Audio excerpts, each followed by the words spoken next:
Эти двое мужчин вышли на прогулку, когда наткнулись на нечто, заставившее их замереть на месте.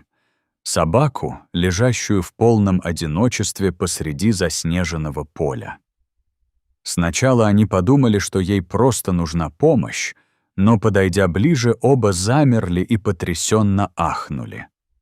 То, что они увидели, было совсем не тем, что они ожидали. Было холодно, и Алексей с Иваном уже были готовы отправиться домой. Две соседки по комнате вышли подышать свежим воздухом в парк, но оказалось, что они были единственными, у кого хватило ума выйти на улицу в такой холод. Их лица онемели, а руки уже ныли от холода. Когда они шли обратно, их внимание привлек тихий звук. Он доносился из-за одного из деревьев. Шум был едва слышен, и, честно говоря, если бы в парке был кто-то еще, они, вероятно, даже не заметили бы его. Звук раздался снова, на этот раз чуть отчетливее. Иван, который часто проводил свободное время, помогая в местных приютах, сразу же обратил на него внимание. Это была собака. Но что, черт возьми, собака делала здесь в такую погоду? Они оба переглянулись. Он потерялся? Что-то случилось с его владельцем? Звук повторился, и на этот раз Иван и Алексей тихо направились к дереву, стараясь не спугнуть то, что там находилось. Когда они подошли ближе, то увидели крошечную фигурку, свернувшуюся в тугой комочек. Она безостановочно тряслась, и на ее шерсти уже скопился снег. Собака, должно быть, пробыла там какое-то время. Даже когда они приблизились, она никак не отреагировала. Ни лая, ни движения, только тишина. Было похоже, что зверь уже сдался. Они медленно обошли его кругом, пока не оказались прямо перед ним. По-прежнему никакой реакции. Алексей присел на корточки и осторожно приподнял голову собаки. То, что он увидел, было душераздирающим. Глаза собаки были плотно закрыты, и не было никаких признаков того, что она вообще осознавала их присутствие. Он ни на что не реагировал, а его маленькое тельце словно окоченело от холода. Иван наклонился, чтобы помочь, пытаясь понять, может ли он вообще двигаться, но ничего не происходило. Бедняжка была кожа до кости, вероятно, бездомная собака, которая несколько дней провела на морозе. И тут они заметили кое-что еще. Рядом с собакой была еще одна маленькая фигурка, которая крепко свернулась калачиком и прижималась к ее телу. Она зарылась мордочкой в шерсть собаки, как будто пыталась согреться. Алексей наклонился, чтобы получше рассмотреть, и как только он перевернул фигурку, они оба вскрикнули от шока. «Эй, с тобой все в порядке?» — быстро спросил Алексей, положив руку на то, что, как они теперь поняли, было маленькой девочкой. Но она не ответила. Она вообще не двигалась. Не теряя ни секунды, Алексей снял свой шарф и обернул его вокруг нее. Затем осторожно поднял ее на руки. Иван тоже взял собаку на руки. Она все еще была вялой, но он не отпускал ее. Девочка была холодной, как лед, но не просыпалась. На вид ей можно было дать лет 10, если не больше. Оба мужчины на мгновение замерли, пытаясь собраться с мыслями, но времени на колебания не было. Они знали, что должны действовать быстро. Алексей достал телефон и вызвал скорую, а Иван быстро обзвонил всех ветеринаров, которых знал. Был сезон отпусков, поэтому большинство заведений было закрыто, но они должны были попытаться. Примерно через полчаса приехала скорая. Алексей бросился к маленькой девочке, прижал ее к себе и прошептал, чтобы она держалась. Иван продолжал набирать номера, пока, наконец, не дозвонился до небольшой некоммерческой организации по спасению животных, о которой слышал. К счастью, кто-то взял трубку. После того, как Иван объяснил, что происходит, и сообщил, где они находятся, они поблагодарили его за помощь и спросили, может ли он привести собаку прямо сейчас. Когда Иван добрался до приюта, там его уже ждал ветеринар. После быстрого осмотра они подтвердили, что у собаки несколько незначительных травм, но она выживет, даже после всего, что ей пришлось пережить. Тем временем Алекси с девочкой прибыли в больницу, и бригада медиков немедленно доставила ее в больницу. На ней были куртка, перчатки и ботинки. Но этого было недостаточно. Холод давал о себе знать. Всё ее тело одеревенело, и она не реагировала ни на прикосновения, ни на звуки. Ее лицо побледнело. Врачи обнаружили, что температура ее тела упала примерно до 25 градусов по Цельсию, что было опасно низко, а сердце едва билось. Они быстро приступили к работе, завернув ее в теплое одеяло и подключив к аппарату искусственного дыхания. К счастью, в конце концов, ее органы, такие как почки, легкие и печень, все еще работали. Они использовали специальные аппараты, чтобы поддержать кровообращение и согреть ее тело.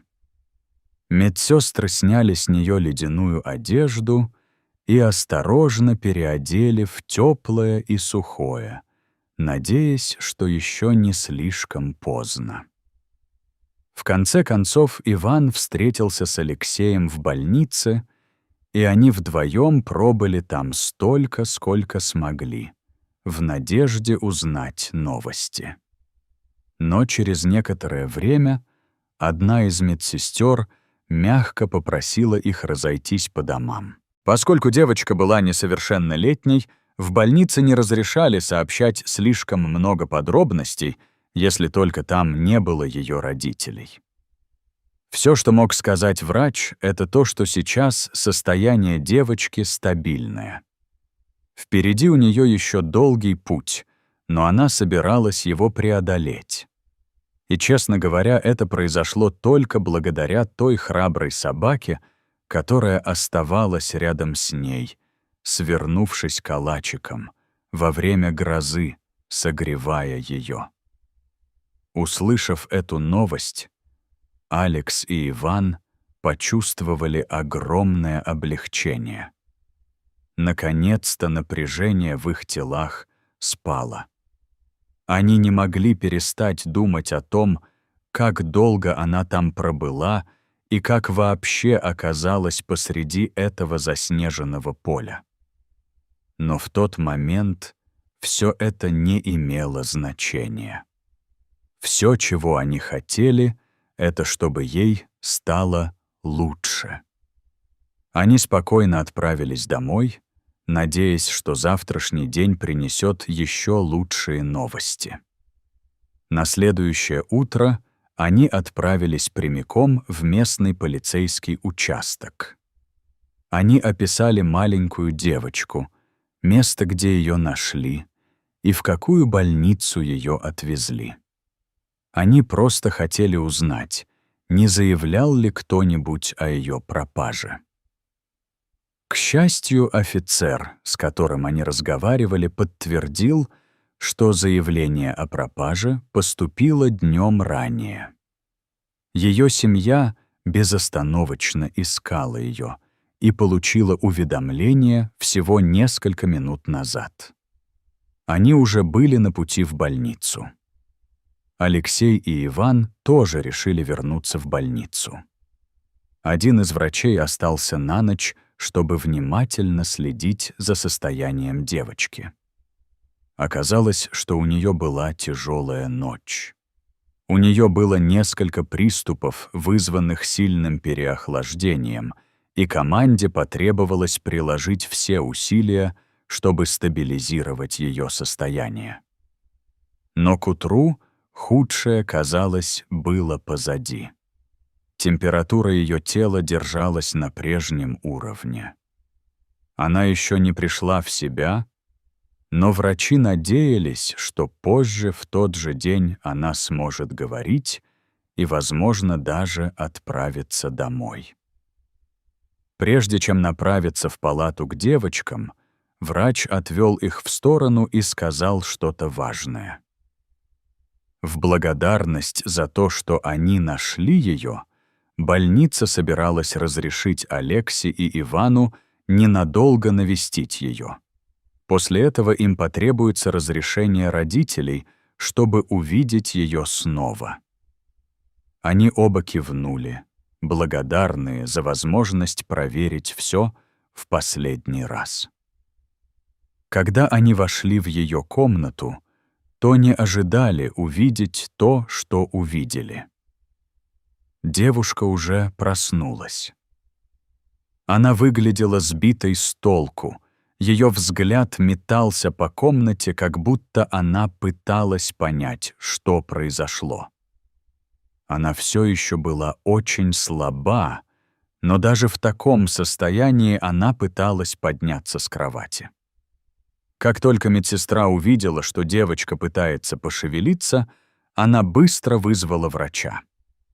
Затем она повернулась к Алексею и Ивану и любезно попросила их выйти из палаты.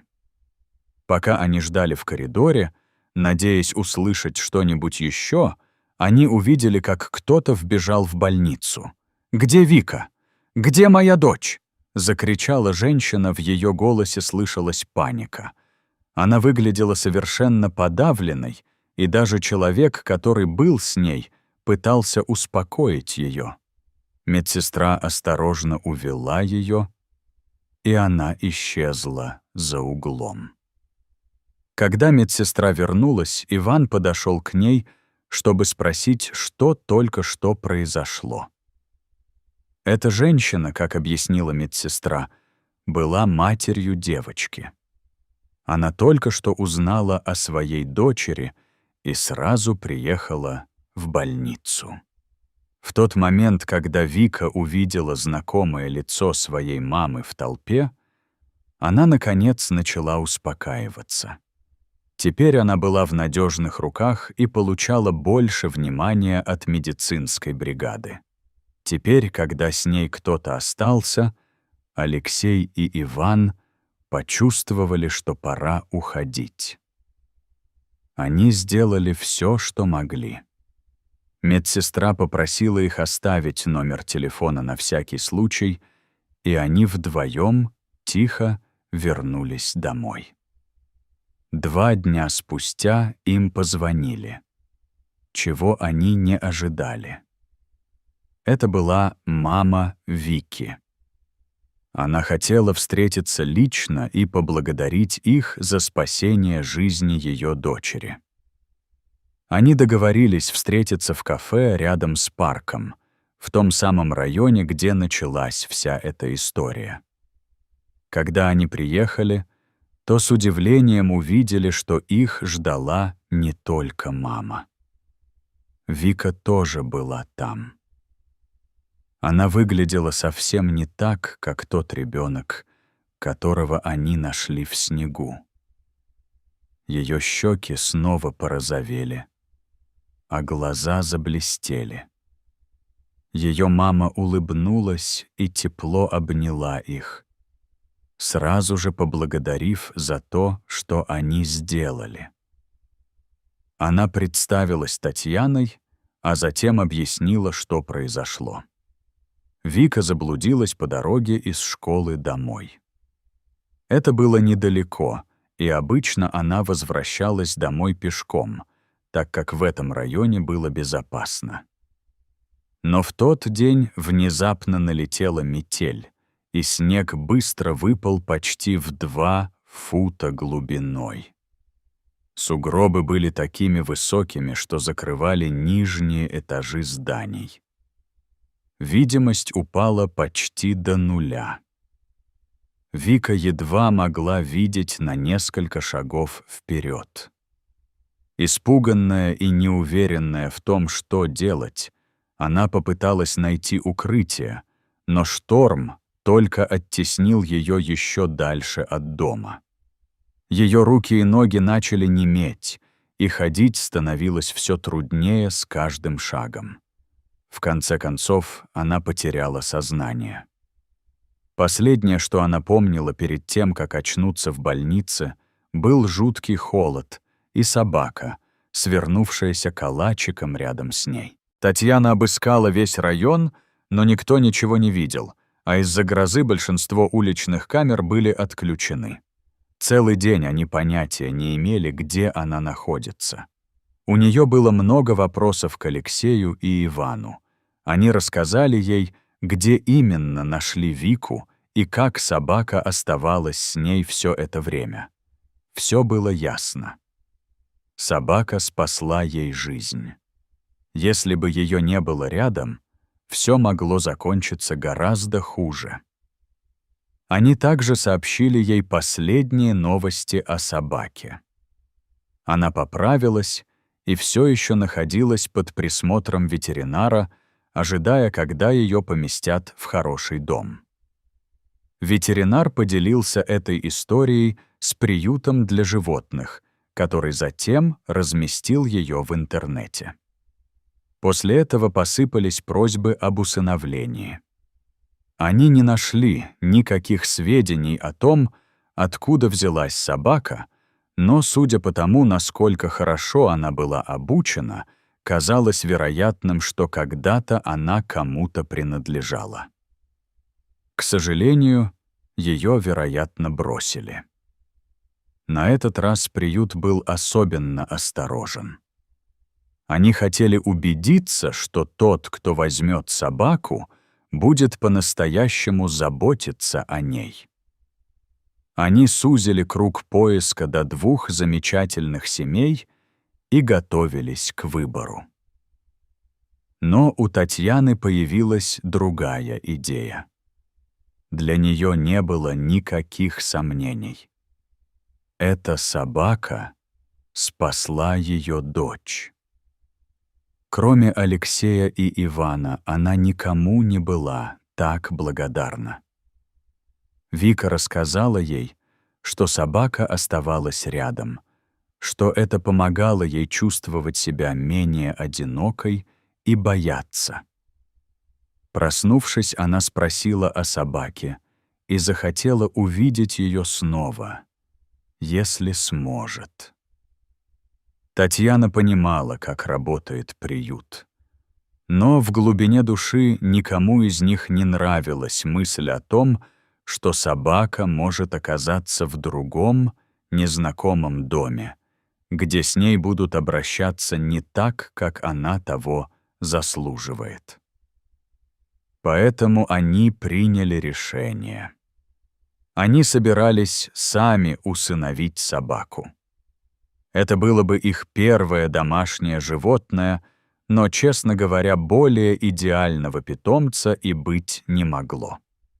Что Вика и ее мама знали наверняка, так это то, что они уже полюбили эту собаку и были готовы сделать все возможное, чтобы дать ей ту жизнь, которую она заслуживает. Иван дал им контактную информацию приюта, и они сразу же связались. Когда в приюте узнали, кто звонит, они были на 7-м небе от счастья. Сотрудники с радостью согласились продолжить процесс усыновления. На завершение процесса ушло несколько недель, и за это время приют дал семье Вики множество советов. Поскольку это была их первая собака, они хотели убедиться, что все прошло гладко. Они узнали, как правильно за ней ухаживать и какие у нее были привычки во время пребывания в приюте. Но самый трогательный момент наступил, когда они, наконец, приехали, чтобы забрать ее. Как только пес увидел Вику, в нем что-то щелкнуло. Он узнал ее. То, как он оживился и потянулся к ней, говорило само за себя. Вика не могла перестать улыбаться, когда он уткнулся в нее носом. И это сделало все происходящее еще более особенным. Ее мама наклонилась к ним и нежно погладила его по голове. «Спасибо», — прошептала она собаке тихим, но полным эмоций голосом. «Спасибо, что спасли мою дочь». Когда они вернулись домой, собаки показали маленький уютный уголок, который был обустроен специально для нее. Мама Вики постаралась на славу. Купила новые игрушки, удобную кровать и даже несколько его любимых лакомств из приюта. Они делали все, что могли, чтобы он чувствовал себя в безопасности и был любим. Вика дала ему имя Мутик. Оно означает «храбрый», и ничто не могло бы подойти ему лучше. Хотя поначалу они не были уверены, как все сложится, Мутик отлично вписался. С каждым днем его милая натура проявлялась все больше. Вика и ее мама регулярно водили его на прогулки по парку, и вскоре у него появился новый друг, еще одна собака, которая любила играть так же сильно, как и он. Появление Мутига в их жизни было для них неожиданным подарком, и каждый раз, когда они смотрели на него, им вспоминался тот снежный день, который собрал их всех вместе. Что насчет тебя? Вы бы остановились ради собаки, которая выглядела так, будто не дышит? Что бы вы сделали, если бы нашли маленькую девочку, свернувшуюся калачиком рядом с ней? Расскажите нам в комментариях, мы бы хотели услышать ваши мысли. Спасибо, что посмотрели, и мы увидимся с вами в следующем сюжете.